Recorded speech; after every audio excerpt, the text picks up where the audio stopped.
Which truck's gonna? Well, they're both 7.3s. Let's see which one will start. This one has part of the engine still left. This truck is a sorry example of a truck, and it needs to leave. I don't ever want to see it again after what happened yesterday. At the end of the day. Took a while to get it turned around on the truck. We had it pulled on the truck backwards. But it doesn't fit because it's a crew cab. So like the engine and the front axle was overhanging, so we had to drop it and turn it around. This truck, I can't wait for them to crush this truck at the scrapyard. It deserves it after 390,000 miles and a ton of rust later. And then it gave us problems. It didn't need to do that. It needs to go. Got some frost on the window.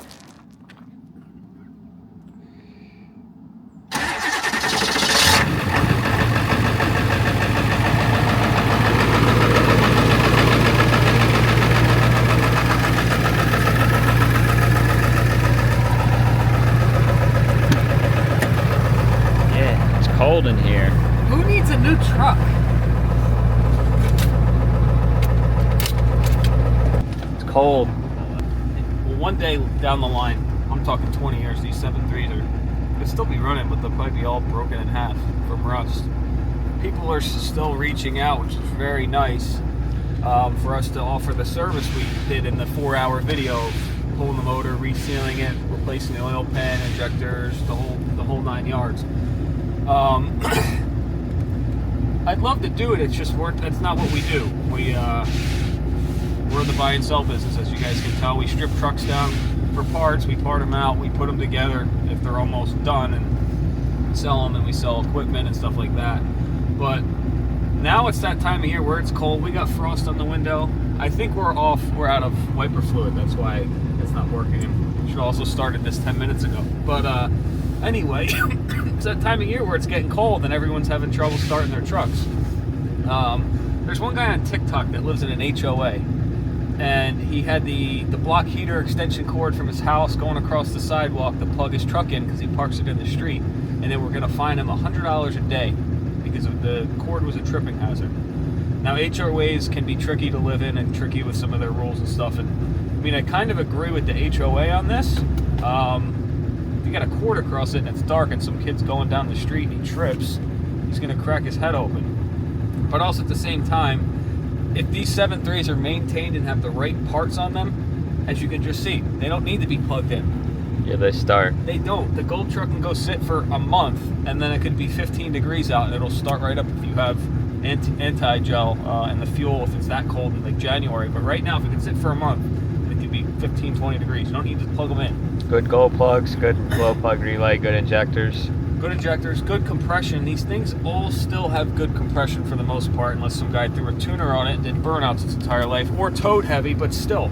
This engine towed heavy its entire life for 25 years, and we put everything brand new into it. We probably dumped $3,500 in brand new parts into the motor, maybe? Yeah. We like to take guesses on these scrap runs on how much we're going to get.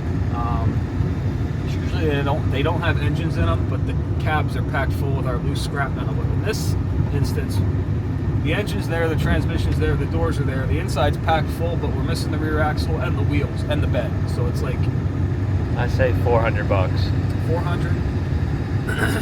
I'd like for you to be wrong, and it would be a lot more than that. But that's a good guess. I'm gonna say 450. All right. I was thinking about that last night because we did put a bunch of stuff in the cab that's pretty heavy. There were some weights and stuff that had some good weight to them. Yeah. Just not weights, but like chunks of metal, brake shoes, a bunch of other stuff in there too. Yeah.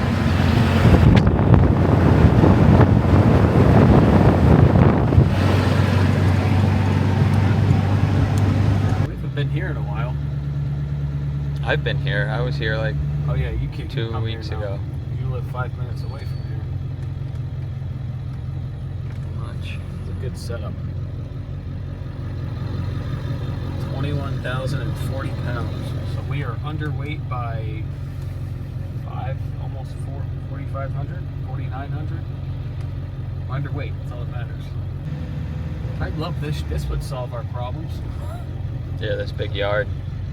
Got a lot of room in here. I think they had part of it for rent, but it was only parking spots. Like, I would love to rent the garage right here and be able to park shit. Look at this forklift. How old do you think that thing is? It's got like truck tires on it. Yeah, that's crazy. It's huge.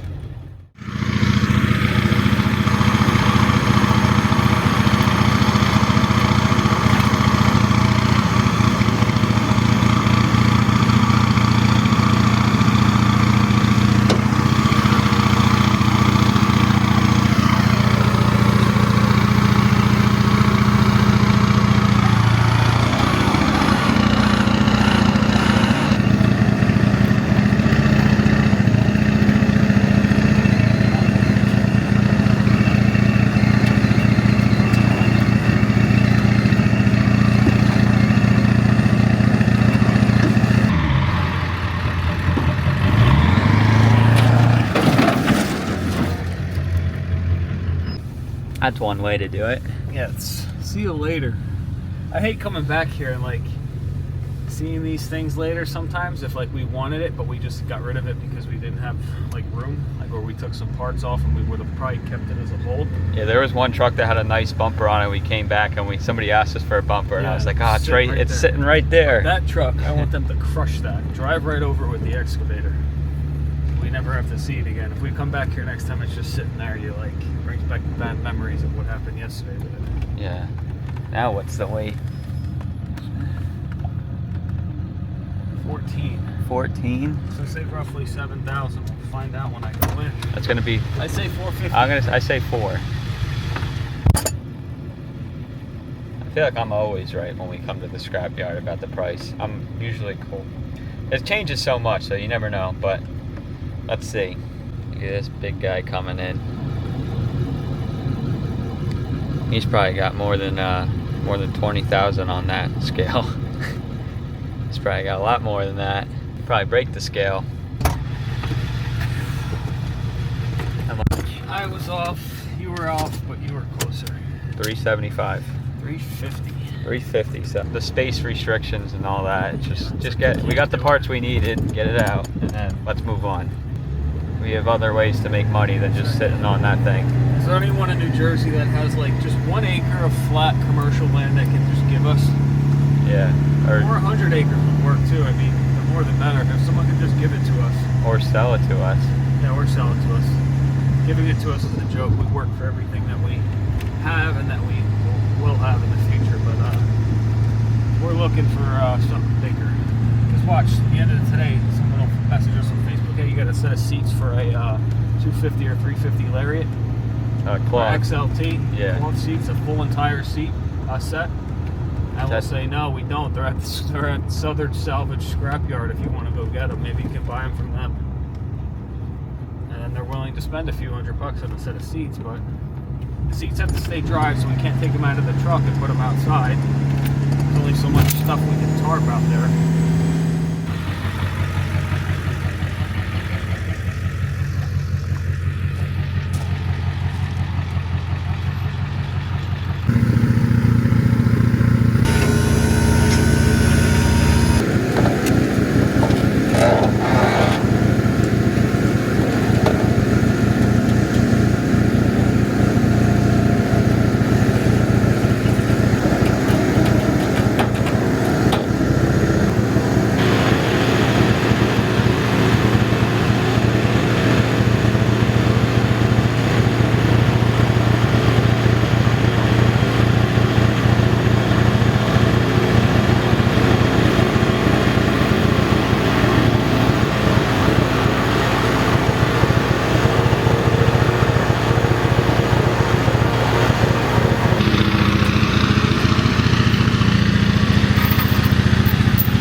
So as you might recall in this one of the prior videos, we picked this truck up. Well, we actually had it delivered to us.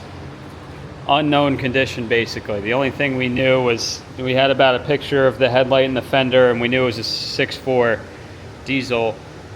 Other than that, we had no other information. We didn't know if it ran. We didn't know if the motor was even in the truck. We didn't know that there was even a flatbed dump on the back here. Had no idea, basically. Didn't know the rust condition, any of that, mileage. Of course, they put unknown mileage, and we came to find out, battery was dead, and they had stolen the fuse box out of this truck, and they'd taken some inside parts, including the PCM underneath the hood and all that. And so we slapped the fuse box in here real quick, and we turned the key, and this truck on the dashboard said 20,000 miles, which is pretty amazing.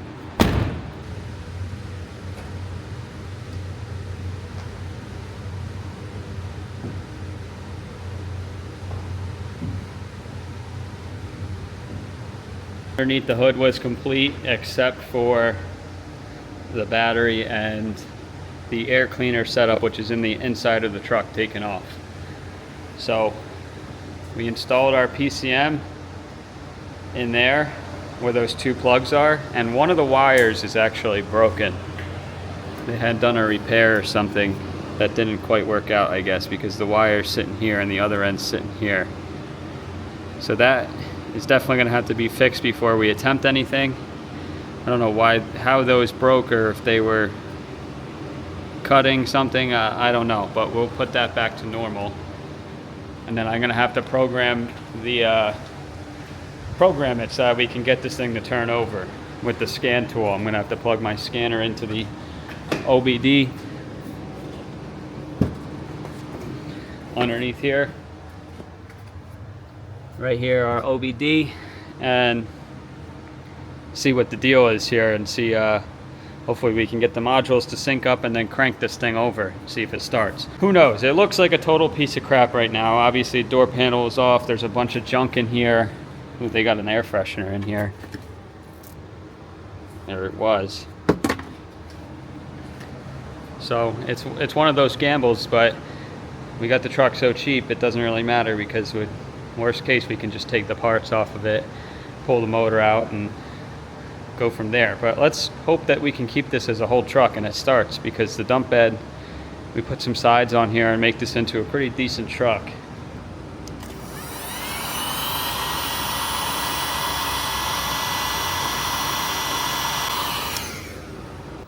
Look at that number. That's low.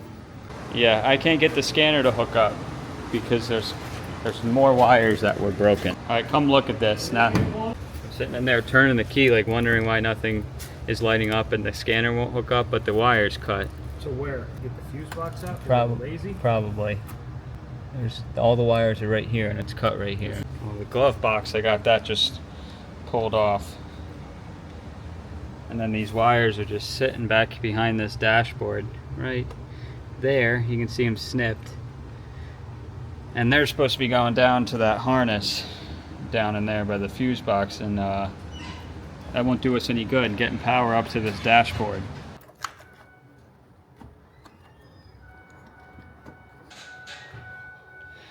I hear a ding, and that's better than it was before. Starting to have parts fly off the shelves too. Alright, now when we turn the key, we got something. Just We got that's better than it was, and now the blinkers work. I got the theft light going, so it's not going to crank. Yeah, but now I can go ahead and probably get the scanner to connect just by fixing those few wires over there. There we go, we got some connection there. Connection to the vehicle has been established. It's gonna have like 4 million codes on it, obviously. I also like to figure out, we buy the truck because there's a reason people stopped using it. What is that reason? And then what did they do after they found out the reason, or they didn't know what the reason was? This was electrical, we're thinking, right? A combination of that, and then this side runs a fuse box. I think this was we could both take our own guess. I think this is going to be my guess. This runs the fuse box for the fuel pump and everything, right? Is that what this side's? Yeah, there's Whatever's in this fuse box. Yeah. This was plugged into the old terminal, which is probably in the scrap bin. And this positive that runs over to run to the battery was broken. Yeah. So this battery was performing nothing, and then the power down to this fuse box was doing nothing. So it wasn't getting battery from that juice from that battery or this battery. Yeah. And it was just literally sitting there underneath. Here's part of the red cover. The other part is in the truck right here. It was literally underneath this terminal. It looked like it was connected, but it wasn't. And then you found that whole disaster mess on that side. And then I guarantee you they said, screw it. Something electrical's wrong with this. And obviously they don't care. They just bought new trucks. Well, then they started going Stealing parts. So the wire problem on this side that I just fixed was a result of them being done with the truck. Parts for something else. They Yeah. took the bumper for a different truck. They took the driver's seat out, the headliner, the door handle's broken. It's all stupid And stuff. this connector on this PCM was also cut. So they or whatever. probably were trying to Fix it or something.